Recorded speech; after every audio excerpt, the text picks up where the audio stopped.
তো খাবো হচ্ছে চা আর রুটি। ভীষণই খিদে পেয়ে গেছে। থানু মাম্মি ওটা, Thanu mummy, Thanu mummy, Thanu mummy ওটা। তোমার খাবারটা তুমি কত নাড়ু নাড়ু করবে, বাবা খেতে হবে তো।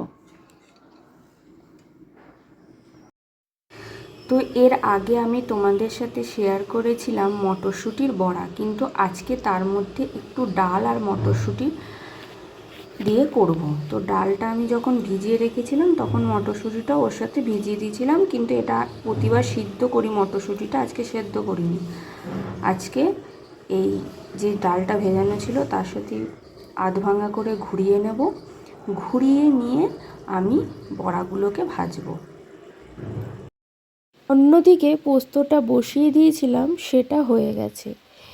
এবার মুসুরির ডাল আর মটরশুঁটির পেস্টটাকে নুন, হলুদ সব কিছু দিয়ে ভালো করে মেখে নিচ্ছি। তোমরা জল অ্যাড করবে না, বেসনও দেবে না, কিছুই দেবে না।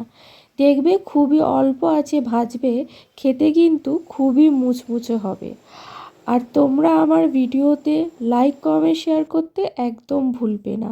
তেল গরম হয়ে গেছে, তাই আগুনটা একটু কমিয়ে দিলাম।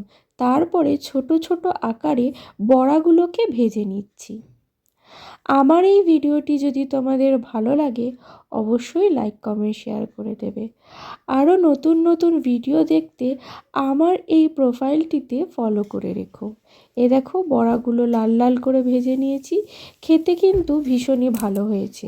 আগে মটরশুঁটির বড়া শেয়ার করেছি, আজকে মুসুরির ডাল আর মটরশুঁটি পেস্ট বানিয়ে সেটাকে বড়া আকারে শেয়ার করলাম। নতুন নতুন রান্নাও তোমরা এখানে শেয়ার করতে পারবো।